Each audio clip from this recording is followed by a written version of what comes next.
Assalamualaikum warahmatullahi wabarakatuh. Hari Raya Idul Adha termasuk dari dua perayaan besar dalam agama Islam. Pada tanggal 10 Zulhijjah dalam kalender penanggalan Hijriah, umat Islam di seluruh dunia memperingatinya sebagai Hari Raya Idul Adha atau Hari Raya Kurban.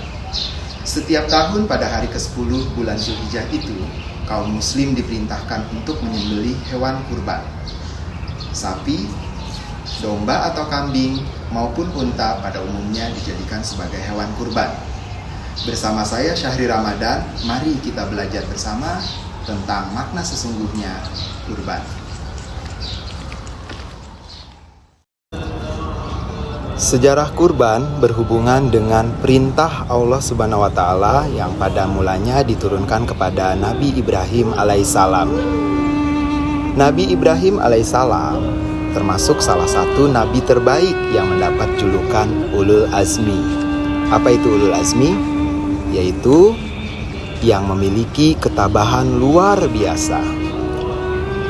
Nah, Alkisah, Nabi Ibrahim alaihissalam itu sudah lama mendambakan untuk memperoleh keturunan, ya, mendambakan kehadiran seorang anak. Namun sampai usianya menua, ia tak kunjung memiliki keturunan. Maka Nabi Ibrahim alaihissalam pun memanjatkan doa kepada Allah Subhanahu wa Ta'ala agar kiranya dianugerahi anak yang soleh. Nah, doanya Nabi Ibrahim alaihissalam ini ada di dalam Al-Quran, ya, surat As-Safaat ayat 100. Ya Allah, anugerahkanlah kepadaku seorang anak yang termasuk orang yang soleh. Demikian isi doa dari Nabi Ibrahim alaihissalam. Lalu Allah Subhanahu wa Ta'ala menjawab doanya, ya. Dan jawaban Allah ini juga ada di dalam ayat Quran, surat As-Safaat ayat 101. Maka kami beri kabar gembira kepadanya dengan kelahiran seorang anak yang dengan sabar bernama Ismail, ya. Kemudian lahirlah Ismail lewat istri keduanya Nabi Ibrahim alaihissalam, yaitu Siti Hajar. Nah, sebagai seorang ayah baru, Nabi Ibrahim alaihissalam tentunya sangat gembira, ya, dengan kelahiran Ismail. Ia amat menyayangi putra pertamanya itu. Namun tak berselang lama dari kelahiran Ismail, Allah memerintahkan Nabi Ibrahim alaihissalam untuk memindahkan istri dan putranya itu ke kota Mekah. Kemudian istri dan anaknya itu harus bermukim di kota Mekah, ya. Kota Mekah ini kelak di sana akan dibangun Ka'bah.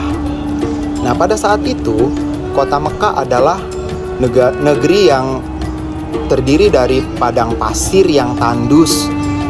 Sinar mataharinya panas terik menyengat. Nah, tidak ada pepohonan, tidak ada sumber air. Yang ada hanya batu dan pasir sejauh-jauh mata memandang.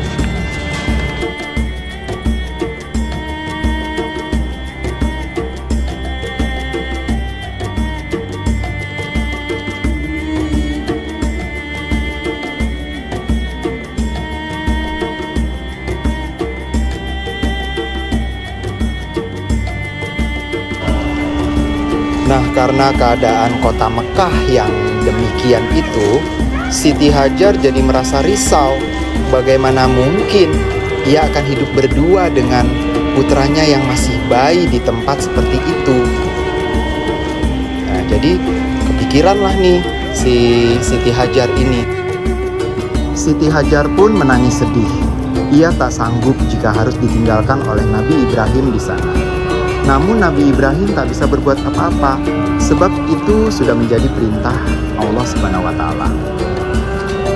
Dengan berat hati, Nabi Ibrahim terpaksa meninggalkan istri dan anaknya di padang pasir yang gersang. Ia lalu melanjutkan perjalanan.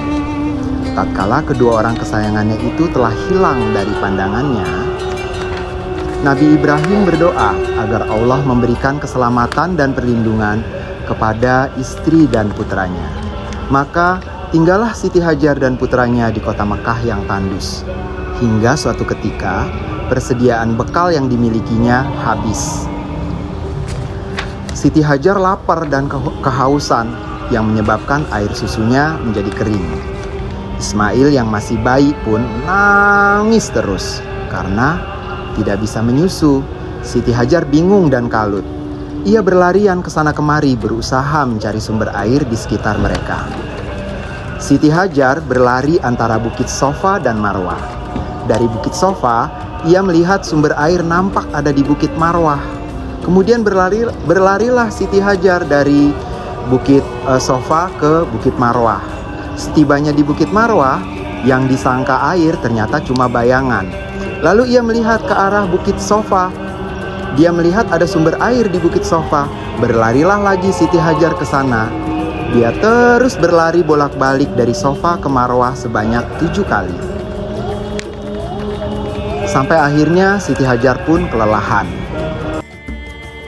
Lalu ia mendengar suara yang mengarah pada tempat di mana Ismail sedang dibaringkan dalam keadaan menangis dan meronta-ronta menghentak-hentakan kakinya. Tiba-tiba di dekat kaki Ismail muncullah sumber air yang memancar.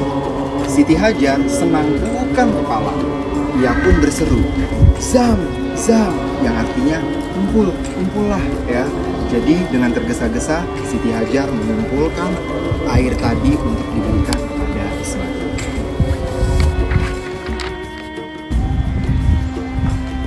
Siti Hajar sangat bersyukur. Di tengah masalah genting, ternyata masih ada pertolongan dari Allah Subhanahu wa Ta'ala.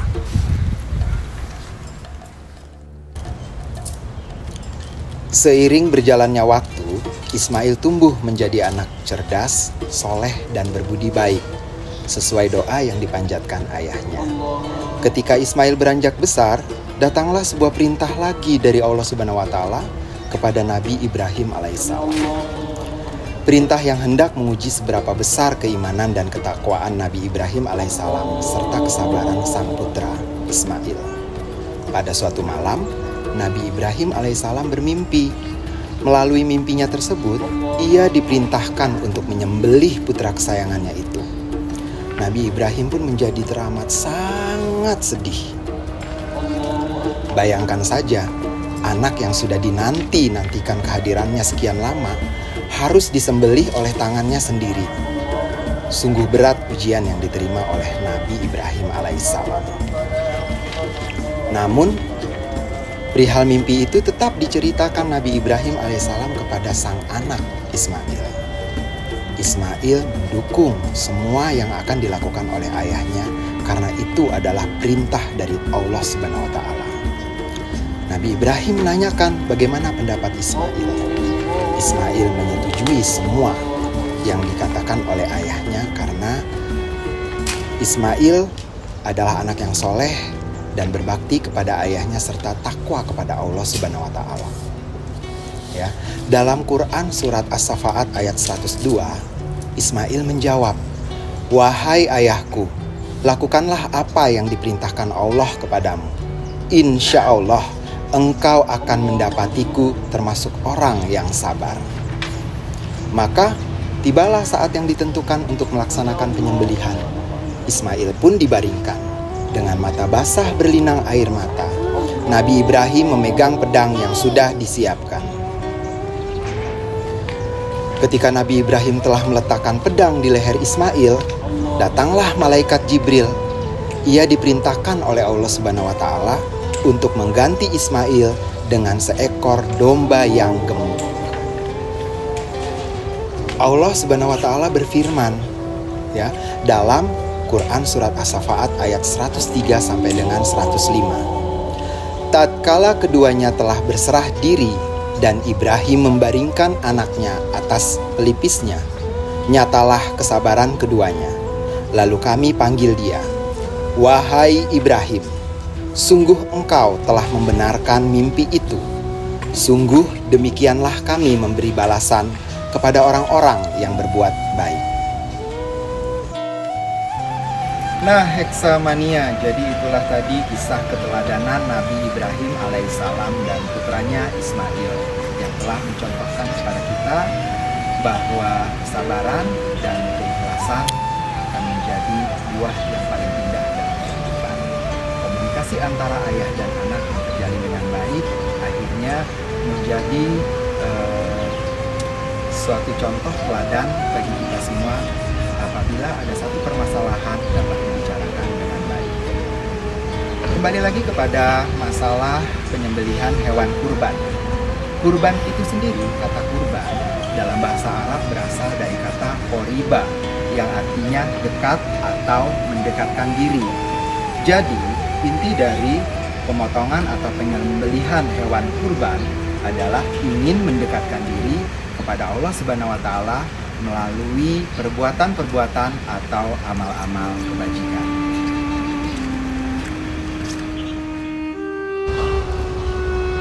Menyembelih hewan kurban hukumnya adalah sunnah muakkad.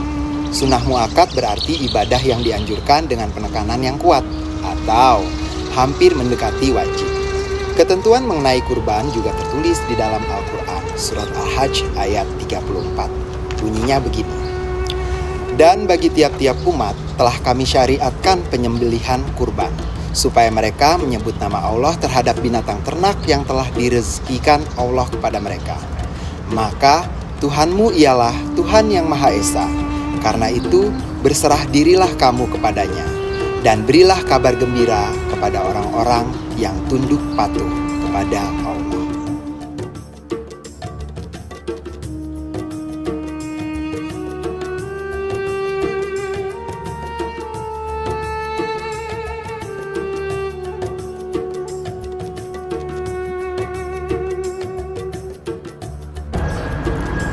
Dalam kurban, binatang yang diperbolehkan untuk disembelih adalah hewan ternak seperti domba atau kambing, sapi, dan unta. Untuk satu ekor unta dan sapi mencukupi untuk kurban 7 orang, baik dalam satu keluarga atau tidak.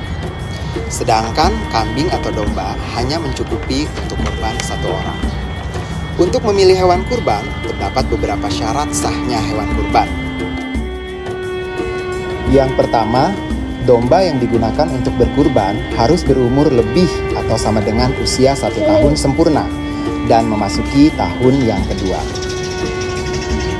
Yang kedua, kambing dinyatakan sah apabila sudah berumur 2 tahun sempurna dan memasuki tahun yang ketiga. Dan yang ketiga, sapi untuk berkurban sah ketika sudah berumur 2 tahun sempurna dan memasuki tahun yang ketiga. Selain itu, beberapa hal harus diperhatikan sebelum memilih hewan kurban. Berikut ada beberapa hal yang menyebabkan hewan kurban tidak sah.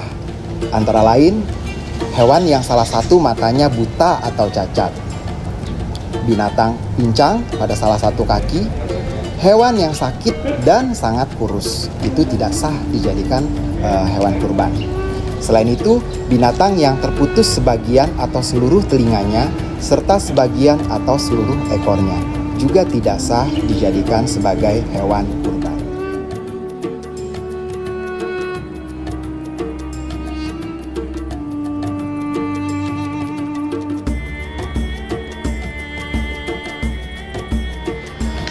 Nah, setelah hewan kurbannya disembelih, daging kurbannya buat siapa aja, ayo. Nah, kelompok yang pertama yang boleh diberikan hewan kurban tersebut adalah orang yang berkurban dan keluarganya. Mereka yang melaksanakan kurban beserta keluarganya boleh memakan sebagian daging kurban. Ada pendapat yang mengatakan sebaiknya tidak lebih dari 1/3 bagian dari daging hewan kurban yang mereka kurbankan. Kelompok yang kedua, kerabat, teman dan tetangga sekitar berhak menerima daging hewan kurban. Sebagian daging hewan kurban boleh diberikan kepada mereka. Kelompok yang ketiga adalah fakir dan miskin. Memberikan daging hewan kurban kepada orang fakir dan miskin adalah wajib.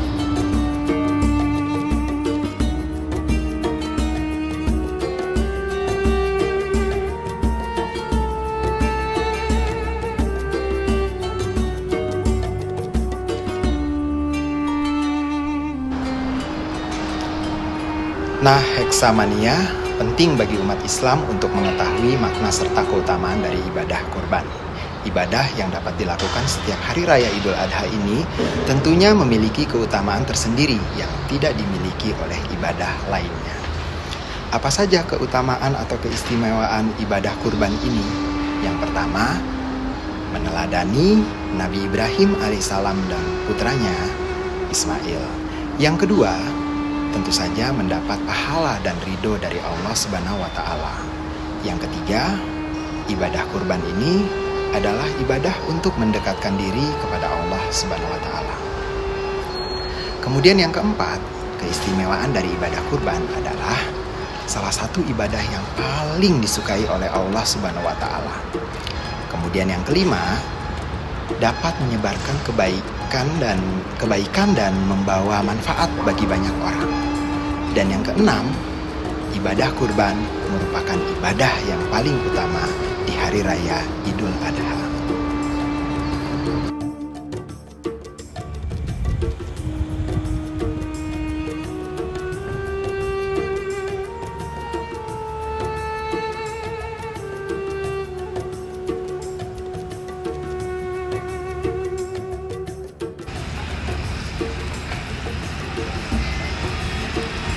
Nah, Heksamania, gimana dengan pemotongan atau penyembelihan hewan kurban di Heksa? Pernah ngikutin kegiatannya nggak? Untuk kalian yang kelas 11 dan kelas 12 tentu pernah mengikuti kegiatan itu. Nah, untuk kalian yang kelas 10, sabar ya. Insya Allah tahun depan akan ada peringatan Idul Adha di Heksa dengan penyembelihan hewan kurban. Kita berdoa saja, semoga keadaan negeri kita akan menjadi lebih baik. Pengen tahu seperti apa kemeriahan dan betapa megahnya atau indahnya penyembelihan hewan kurban di Heksa? Kita cek yang berikut ini.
Emang sih ada orang yang mengatakan bahwa buat apa kurban di sekolah seperti itu? Hewannya satu untuk rame-rame. Hukumnya bagaimana? Atas nama siapa kambing kurban itu? Nah, sebetulnya pelaksanaan pemotongan hewan kurban di sekolah, terutama di Heksa, bukan itu intinya. Bukan itu, ya. Tapi lebih kepada makna yang terkandung di dalamnya. Ya, nilai-nilai yang terkandung di dalamnya, pengetahuan kita tentang Islam, kemudian kebersamaan, kekeluargaan, kerjasama dan gotong royong, solidaritas, dan masih banyak lagi hal-hal baik yang tertanam di dalamnya. Ya, itu sebetulnya inti dari pelaksanaan penyembelihan hewan kurban di Heksa. Nah, jadi gimana Heksamania? Seru kan pelaksanaan penyembelihan hewan kurban di Heksa? Mudah-mudahan semakin memotivasi kita untuk menjadi pribadi yang islami, untuk menjadi pribadi yang lebih peduli kepada sesama melalui momen Hari Raya Idul Adha ini dengan penyembelihan hewan kurban. Demikian dari saya, mohon maaf atas segala kekurangan. Billahi taufiq wal hidayah. Assalamualaikum warahmatullahi wabarakatuh. Selamat Hari Raya Idul Adha. Mohon maaf lahir